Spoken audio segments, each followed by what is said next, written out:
ஆன்மீக அன்பர்கள் அனைவருக்கும் தெய்வீக எண்ணங்கள் யூடியூப் சேனலின் சார்பாக அன்பான வணக்கங்கள். இன்னைக்கு நம்ம தெய்வீக எண்ணங்கள்ல பார்க்கக்கூடிய மிகவும் ஒரு முக்கியமான பதிவு. நாளை சக்தி வாய்ந்த தேய்பிறை அஷ்டமி. ஆடி மாதத்தின் தேய்பிறை அஷ்டமி அன்று வழிபாடு செய்யும் பொழுது எப்பேற்பட்ட கடன் தொல்லைகள் இருந்தாலும் காணாமல் போகும். உங்களுடைய கஷ்டங்களும் துன்பங்களும் பறந்து போகும். இந்த ஆடி மாத தேய்பிறை அஷ்டமி ஞாயிற்றுக்கிழமையோடு சேர்ந்து வந்திருப்பது சிறப்பு. ஏற்றக்கூடிய முக்கியமான தீபம் எந்த நேரத்தில் ஏற்ற வேண்டும், வழிபாட்டு முறை என்ன, இதை பற்றிய ஒரு தெளிவான விளக்கத்தை செய்முறை விளக்கத்தோடு செய்து காமிக்க போறேன். பதிவை தொடர்ந்து கடைசி வரைக்கும் பார்த்து பயன்பெறுங்கள். தெய்வீக எண்ணங்கள் சேனலை இப்போதான் நீங்க முதல் முறையா பாக்குறீங்கன்னா கீழே இருக்கிற சப்ஸ்கிரைப் பட்டனை கிளிக் பண்ணிக்கோங்க, பக்கத்துல இருக்கிற பெல் பட்டனையும் கிளிக் பண்ணிக்கோங்க. தினந்தோறும் ஒரு ஆன்மீக தகவல் கொடுக்குறேன், அது உடனே நோட்டிஃபிகேஷனாக வரும், நீங்களும் பார்க்கலாம். அஷ்டமி நாளே நமக்கு ஞாபகத்துக்கு வரக்கூடிய ஒரு தெய்வம் யாருன்னா கால பைரவர் தான். சிவபெருமானுடைய நெற்றிக்கண்ணில் இருந்து சிவபெருமானின் அம்சமாக தோன்றியவர் தான் கால பைரவர். அப்படிப்பட்ட கால பைரவரை சனி பகவானுக்கே குருவாக திகழக்கூடியவர் அப்படின்னு சொன்னா நம்ம எல்லோருக்கும் ஒரு பெரிய ஆச்சரியம்னே சொல்லலாம். ஆமாங்க, சனி பகவானுக்கே இவர் தான் தெய்வம் அப்படின்னு சொல்லுவோம்.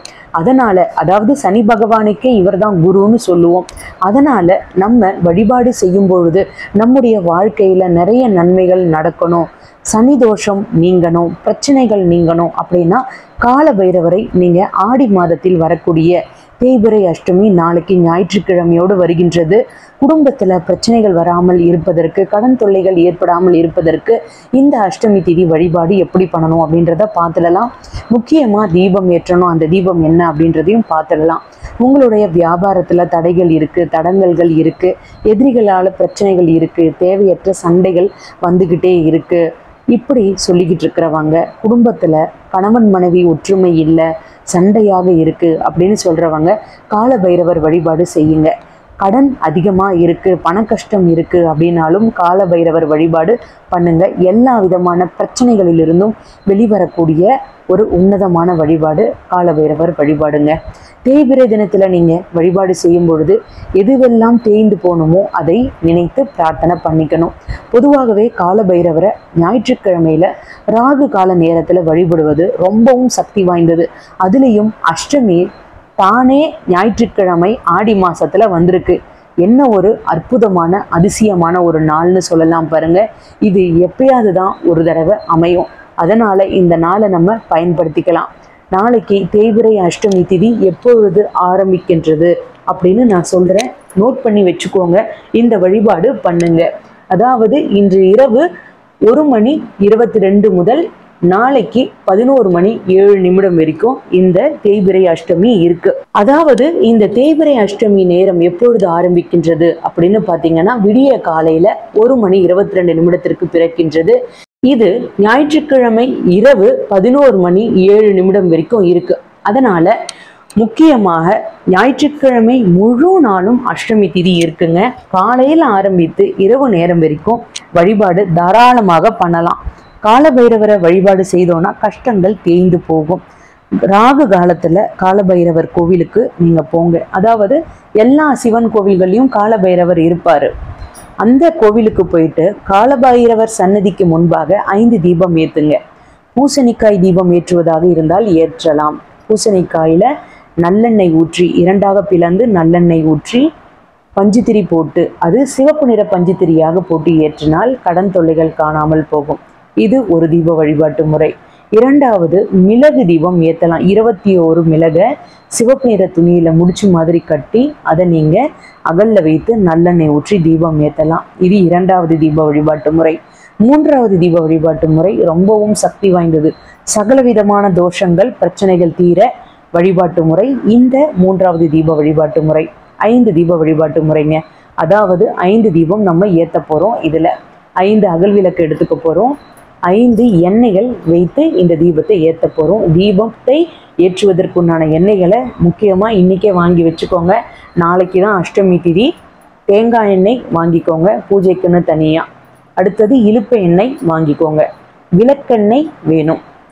நல்லெண்ணெய், நெய், இதுதாங்க பஞ்சக்கூட்டு எண்ணெய் தீப வழிபாடு. எல்லாத்தையும் ஒன்னா சேர்த்து கலக்கிடக்கூடாது. தனித்தனியாக அகல்ல ஊற்றி 5 அகல்ல ஊற்றி தனித்தனியாக பஞ்சு திரி போட்டு ஒவ்வொரு விளக்கிற்கும் ஒவ்வொரு தீக்குச்சி பயன்படுத்துங்க. மொத்தம் 5 தீக்குச்சி பயன்படுத்தணும். ஒரு விளக்கு ஏற்றியே அதிலேயே இன்னொரு விளக்கை ஏற்றக்கூடாது. இந்த 5 எண்ணெய்களும் உங்களுடைய சகல விதமான பிரச்சனைகளையும் தீர்க்கும். தவறாமல் இந்த தீப வழிபாட்டு முறையை தவறாமல் பண்ணுங்க. நாளைக்கு தேய்பிறை அஷ்டமியில சிவன் கோவில்களில் இருக்கிற பைரவருக்கு வழிபாடு பண்ணுங்க. உங்க வீட்டில் சொர்ணாகர்ஷ்ண பைரவர் படம் இருந்தால் தவறாமல் அவருக்கு வாசனையான மலர்கள் வைத்து வழிபாடு பண்ணுங்க. மஞ்சள், சந்தனம், குங்குமம் எல்லாமே வைங்க. முக்கியமாக நெய்வேத்தியமாக எலுமிச்சப்பழ சாதம் வைக்கலாம், மிளகு வடை செய்து வைக்கலாம், சக்கரை பொங்கல், புளிசாதம், இதில் ஏதாவது ஒன்று நெய்வேத்தியமாக கோவிலுக்கு கொடுங்க. செவ்வாழைப்பழம் வாங்கி கொடுங்க. அகல் விளக்கில் நல்லெண்ணெய் ஊற்றி அப்படி இல்லைன்னா நெய் ஊற்றி கால பைரவரை நினைத்து வீட்டிலையும் விளக்கேற்றுங்க. வீட்டில் விளக்கேற்றுவதாக இருந்தால் இந்த 5 தீப எண்ணெய் வீட்டில் ஏற்றக்கூடாது. காலபைரவர் சன்னதிக்கு முன்பாக தான் ஏற்றணும். காலபைரவருடைய 108 போற்றிகளை சொல்லி மலர்களால் அர்ச்சனை பண்ணுங்க. ஓம் பைரவாய நமக, ஓம் பைரவாய நமக. இந்த மாதிரி எளிமையான மந்திரத்தை 108 முறை சொல்லி அர்ச்சனை பண்ணுங்க. கற்பூர ஆரத்திகள் எல்லாமே காமிச்சு உங்களுடைய பூஜைகளை நிறைவு செஞ்சுக்கோங்க. நம்முடைய பிரச்சனைகள் அனைத்தையும் தீர்த்து வைப்பார் பைரவர். இது மட்டும் இல்லாமல் ஆடி மாதம் ஞாயிற்றுக்கிழமை அப்படின்றதுனால அம்மனுக்குரிய ஒரு வழிபாட்டையும் நீங்கள் சேர்த்து செய்யணும். அம்மனுக்குரிய வழிபாட்டை மாலை நேரம் 6 மணிக்கு மேலே வீட்டில் இருக்கக்கூடிய அம்மன் படத்திற்கு முன்பாக ஒரு இனிப்பு பொருளை நெய்வேத்தியமாக வைத்து ஓம் சக்தியே போற்றி இந்த மந்திரத்தை சொல்லி அர்ச்சனை சொல்லி வழிபாடு பண்ணுங்க. ரொம்பவும் எளிமையான காலபைரவர் வழிபாட்டை முழு நம்பிக்கையோடு செய்கிறவங்களுக்கு அவங்களுடைய வாழ்க்கையில் பிரச்சனைகள் இருக்காது, தடைகளும் இருக்காது, கடன் தொல்லையும் இருக்காது. நம்பிக்கையோடு செய்யுங்க.